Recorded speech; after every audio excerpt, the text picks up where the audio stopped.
Well, we're going to continue in our sermon series, the Red Sea Rules that we started last week. And these are lessons that are gleaned from the experience of the Israelites as they left Egypt in dramatic fashion and began to make their way toward the Promised Land. But what we need to understand about these lessons, that they are the ones that they learn, but they are the same ones that can be helpful to us as well as we face difficult times in our life. And so, we all have them, right? We all have those tough times. Maybe they're not as dramatic as the biblical account in Exodus, but they are all part of our lives. And in fact, some of us today here are having some of those times right now. Last week we talked about the fact that God himself may be the one who has led you into just such a situation as you've now find yourself. He has his reasons for leading us into difficult situations. And so we must allow for that possibility in our own thinking, in our mind, in our theology.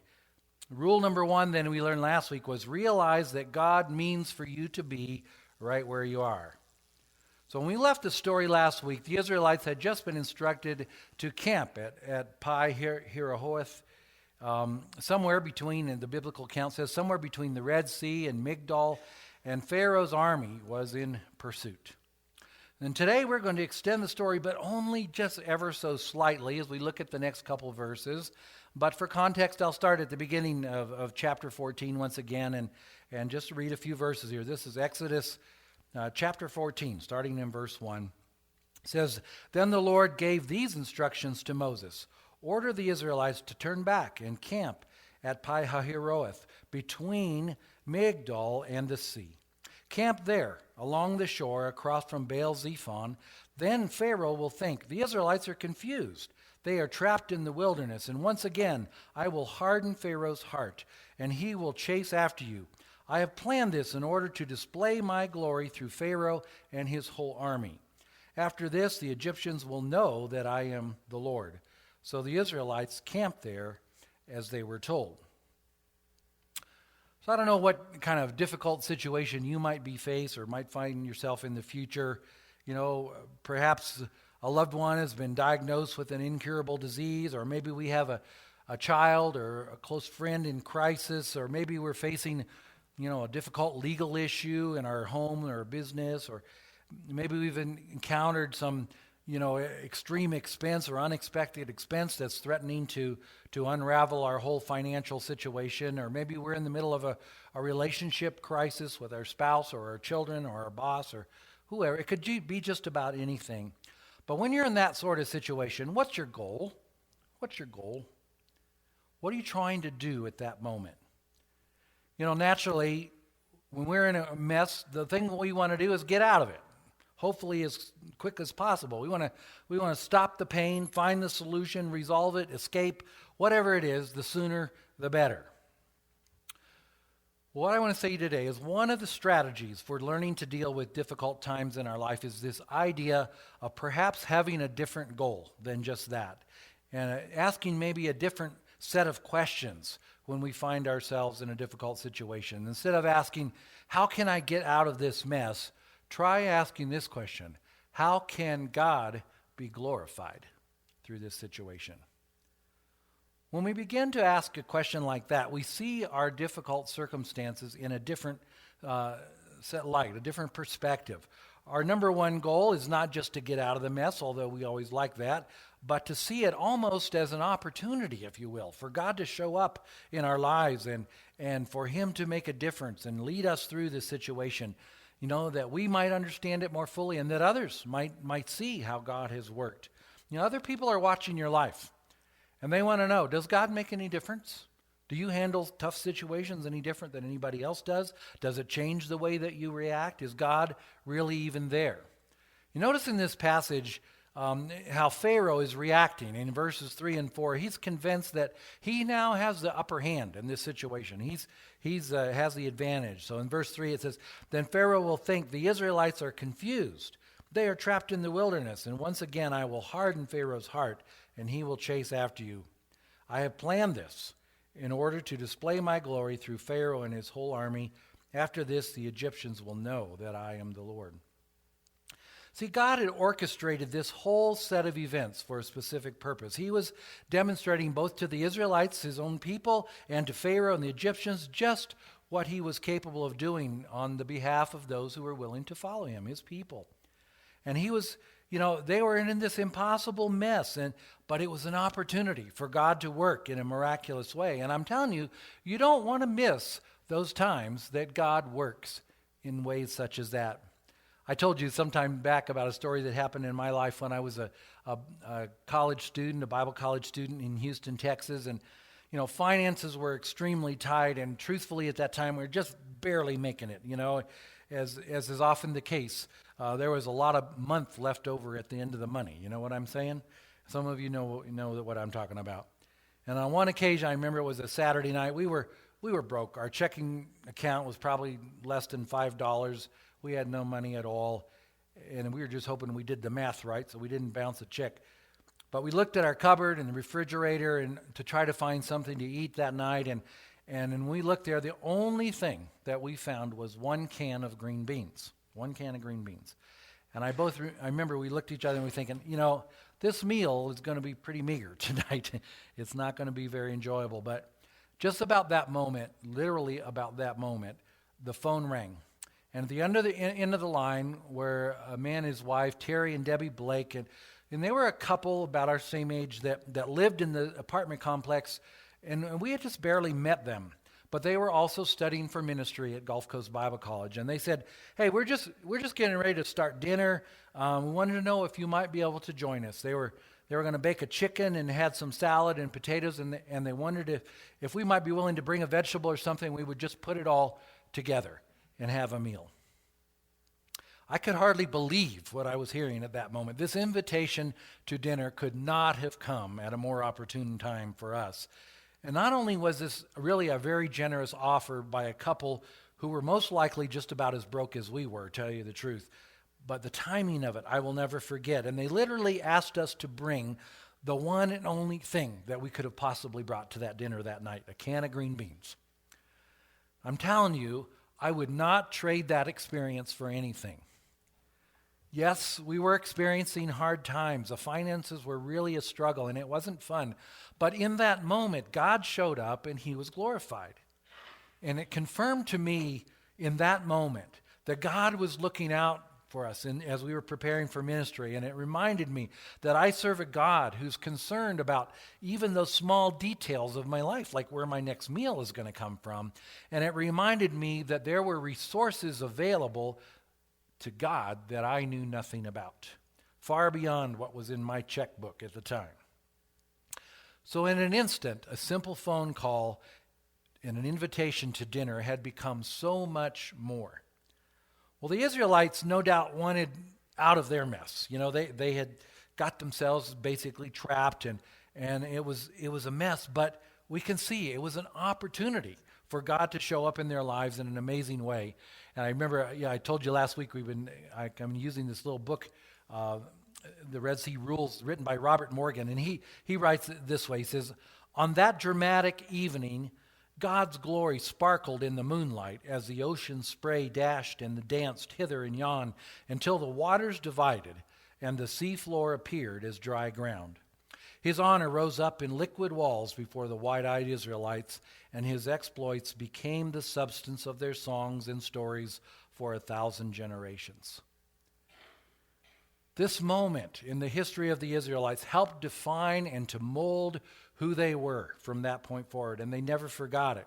Years later, the psalmist writes some words as they continued to celebrate what God did on that special day. And so we're going to read them here in just a second. This comes from Psalm 136, and I'm just going to use the first 15 verses, which is plenty. But it's written as a call and response, so I need your help. I'm going to read the first phrase, and then the second phrase is one that the people would have responded to as each one is read. So you read every other one, okay? And you can memorize yours. Yours comes it's repetitive. But this is what it says. So let's read it together. "Give thanks to the Lord, for he is good. Give thanks to the God of gods. Give thanks to the Lord of lords. Give thanks to him who alone does mighty miracles. Give thanks to him who made the heavens so skillfully. Give thanks to him who placed the earth among the waters. Give thanks to him who made the heavenly lights, the sun to rule the day, and the moon and stars to rule the night. Give thanks to him who killed the firstborn of Egypt. He brought Israel out of Egypt. He acted with a strong hand and powerful arm. Give thanks to him who parted the Red Sea. He led Israel safely through. But he hurled Pharaoh and his army into the Red Sea. And the psalm actually goes on for quite a bit more, but you get the idea. But they're still celebrating this story hundreds and hundreds of years later. Well, I encourage you, maybe you have some of those stories in your life of God's faithfulness and how God has shown up in an amazing way for you. And I encourage you, tell it to other people. Allow them to experience God's grace that you have received in that way. Tell your children or grandchildren, pass it down through the generations, your small group or your circle of friends or the people at work, whatever it is that God has done. Celebrate those moments of hardship that God showed up, that he might receive the glory. A man named C.H. Mackintosh writes, he says, if we could only look upon a difficult crisis as an occasion of bringing out on our behalf the sufficiency of divine grace, it would enable us to preserve the balance of our souls and to glorify God even in the deepest waters. It's kind of a heavy statement, but you may remember that the story of the disciples that Jesus was talking to about a blind man. They came across a blind man, and he was born that way. And let's look at this. They were trying to figure out, well, why was this man born blind? This is John chapter 9, starting in verse 1. It says, as Jesus was walking along, he saw a man who had been blind from birth. Rabbi, his disciples asked him, why was this man born blind? Was it because his own sins or his parents' sins? It was not because of his sins or his parents' sins, Jesus answered. This happened so the power of God could be seen in him. This is a classic example of a moment when the disciples were asking the wrong questions. This was not about identifying who had sinned and trying to fix the blame for this man's condition, but it was a moment designed so the power of God could be seen in him. And a few verses later, we see what Jesus did. In verse 6, it says, then he spit on the ground, made mud with the saliva, and spread the mud over the blind man's eyes. He told him, go, wash yourself in the pool of Siloam, which means sent. So the man went and washed and came back seeing. Well, a couple chapters later, we read another story, similar ideas here. We read the story of Lazarus, who along with his sisters, Mary and Martha, they were some of Jesus' closest friends.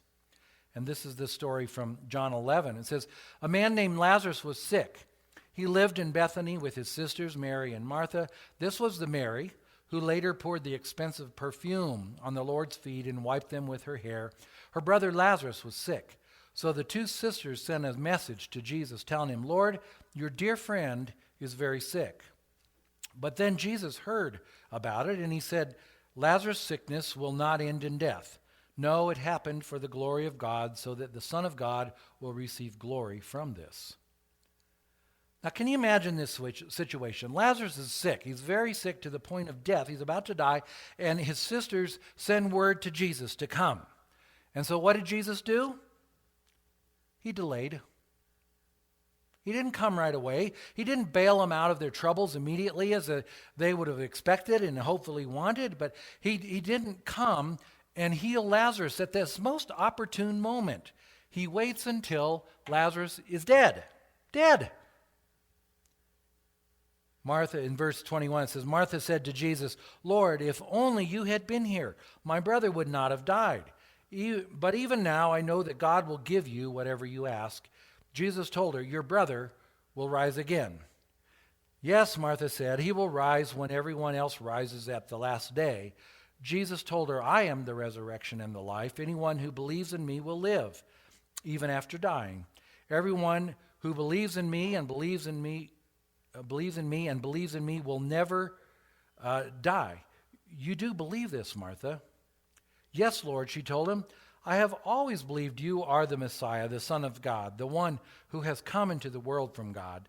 Then she returned to Mary. She called Mary aside from the mourners and told her, "The teacher is here and wants to see you." So Mary immediately went to him. Well, Jesus had stayed outside the village at the place where Martha met him. When the people who were at the house consoling Mary saw her leave so hastily, they assumed she was going to Lazarus' grave to weep. So they followed her there. When Mary arrived and saw Jesus, she fell at his feet and said, "Lord, if only you had been here, my brother would not have died." When Jesus saw her weeping and saw the other people wailing with her, a deep anger welled up within him, and he was deeply troubled. "Where have you put him?" he asked them. They told him, "Lord, come and see." Then Jesus wept. The people who were standing nearby said, "See how much he loved him." But some said, "This man healed a blind man. Couldn't he have kept Lazarus from dying?" Jesus was still angry as he arrived at the tomb, a cave with a stone rolled across his entrance. "Roll the stone aside," Jesus told them. But Martha, the dead man's sister, protested, "Lord, he's been dead for 4 days. The smell will be terrible." Jesus responded, "Didn't I tell you that you would see God's glory if you believe?" So they rolled the stone aside. Then Jesus looked up to heaven and said, "Father, thank you for hearing me. You always hear me, but I said it out loud for the sake of those people standing here, so that they will believe you sent me." Then Jesus shouted, "Lazarus, come out." And the dead man came out, his hands and feet bound in grave clothes, his face wrapped with a headcloth. Jesus told them, "Unwrap him and let him go." Now, as I read this story, I have a lot of questions, about things that are going on. And for example, why was Jesus angry in this story? It says it a couple times. Why was Jesus angry?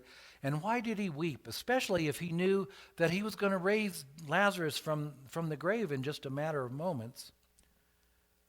Perhaps he was angry at their refusal to understand and believe, even as the miracles piled up before them. How slow they were to fully grasp who he was and what he was capable of doing. And we have to ask ourselves sometimes, why are we so slow to believe? Why are we any different? We've read the scriptures, we've seen how God has acted and Jesus, the miracles that he performed over and over, and we've seen perhaps even his own work in our own lives, and yet we're slow to believe when another situation, another crisis comes into our lives. Regarding the weeping, one commentator writes these words. He says, "The reason for Jesus' tears in the Lazarus story was not grief over Lazarus' death. That would bracket him with those who have no hope. Nor was it simply an expression of love and concern for the sisters and their friends." This is what he says. "Jesus wept because of the havoc wrought on the world by sin and death. To the one who came to bring life, death was a stark reminder of the continuing cosmic struggle between God and Satan for the souls of men and women. As long as death reigned, the kingdom of God was not yet fully and completely established." I do believe that sin and unbelief wreak havoc on our own lives. And when Jesus sees that, I think he weeps. He longs for us to have the peace that only comes when we have a mature faith in himself. Mary and Martha couldn't understand why Jesus delayed. They were certain that he had made a big mistake. "Lord, if you'd only been here, my brother would not have died." See, they had faith that Jesus could heal, but this faith ended upon the death of Lazarus. If he had come when they had asked him to come, then he could have healed him. But now it's too late. And this is kind of the way that we feel so many times when we're in the midst of our difficulties. We believe, that Jesus perhaps has shown up too little and too late to be of any help. We want relief. We want instant relief without delay. And this small window of opportunity for God to show up and do something about our impossible situation comes and goes. And that's all we can see. That's all we have enough faith to believe. We've seen Jesus work in the past, perhaps doing certain things, but we can't even fathom anything beyond that. Jesus is not limited to what he's done in the past, even though that ought to give us reason to believe that he could do even more. But what we need to understand is sometimes this delay that we are experiencing is so God can show up and do something truly amazing in our lives. Even Jesus faced this sort of situation. He was going to the cross. He was getting ready to go, and he's praying, and he says, "Now my soul is deeply troubled. Should I pray, Father, save..." This is John 12. "Now my soul is deeply troubled. Should I pray, Father, save me from this hour? But this is the very reason I came. Father, bring glory to your name." Then a voice spoke from heaven, saying, "I have already brought glory to my name, and I will do so again." When the crowd heard the voice, some thought it was thunder, while others declared an angel had spoken to him.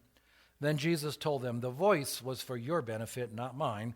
The time for judging this world has come, when Satan, the ruler of the world, will be cast out. And when I am lifted up from the earth, I will draw everyone to myself." See, God could have come and rescued Jesus, his son, at any time from this difficult situation. Jesus could have rescued himself. The old song says he could have called 10,000 angels, right? Remember that? But he didn't. God had something else in mind for Jesus other than his immediate relief. Jesus' suffering on the cross was a way for all of us to be reconciled to God, and our eternity lay in the balance of his decisions of those moments. Immediate relief for Jesus would have had an entirely different outcome for mankind. God doesn't waste the suffering in our lives, and yes, sometimes he leads us himself into those impossible spots, and he will deliver in his own time, in his own way, and for his name's sake. Robert Morgan again writes, he says, "In the Red Sea account, the Lord intended from the beginning to gain glory for himself by snatching his people from the jaws of annihilation at that moment. He never worried about the outcome, knowing he could provide an escape route at any time. God is faithful," affirms the Bible, "who will also make the way of escape." Admittedly, the Lord doesn't deliver us from our problems always the way that we want to. He doesn't do it in our own timing. He does it in his way, but it's always his way that is best in the long run. And that leads us to a spirit of and a heart of thanksgiving and worship. Psalm 50, couple verses just here, 14 and 15 says, "Make thankfulness your sacrifice to God, and keep the vows you made to the Most High. Then call on me when you are in trouble, and I will rescue you, and you will give me glory." Years ago, when I was in ministry, just early on, and I went to a conference of sorts, and I heard a man speaking to this crowd of pastors, and he was trying to challenge them to get out of the way of themselves and their ministries, and he asked this question. He said, "What would you be willing to do for the Lord if you didn't care who got the credit?" I've thought about that a lot of times. Too many times we inhibit the work of God because we want the credit, or we're afraid somebody else is going to get the credit.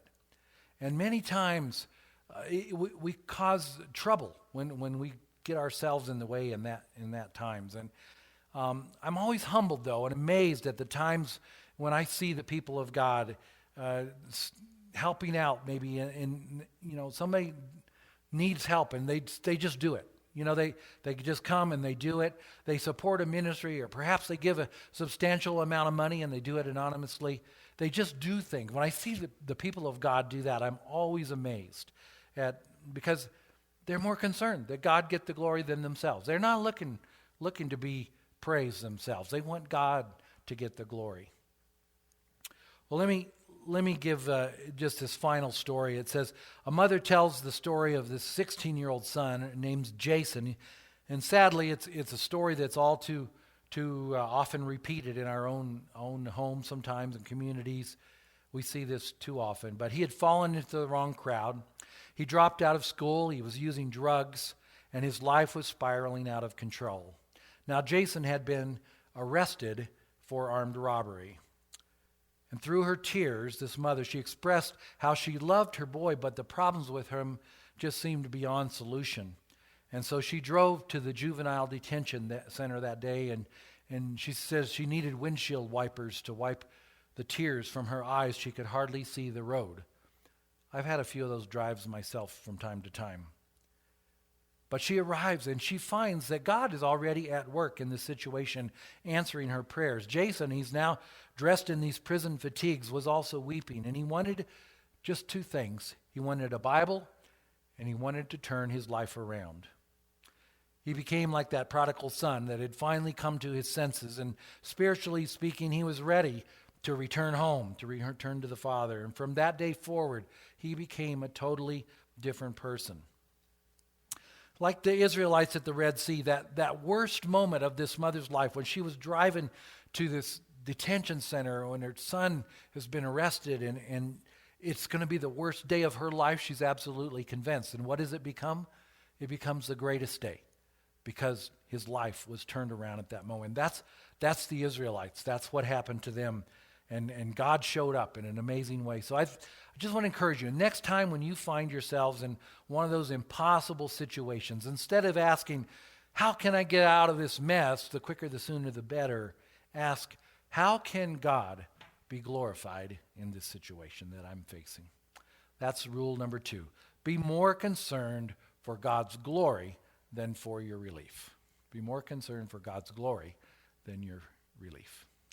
Red Sea rule number 2. If you ever want to come and pray, and if you're struggling with something, you need the Lord's help in your life, I encourage you to do that. But let's stand together and we'll sing our closing song.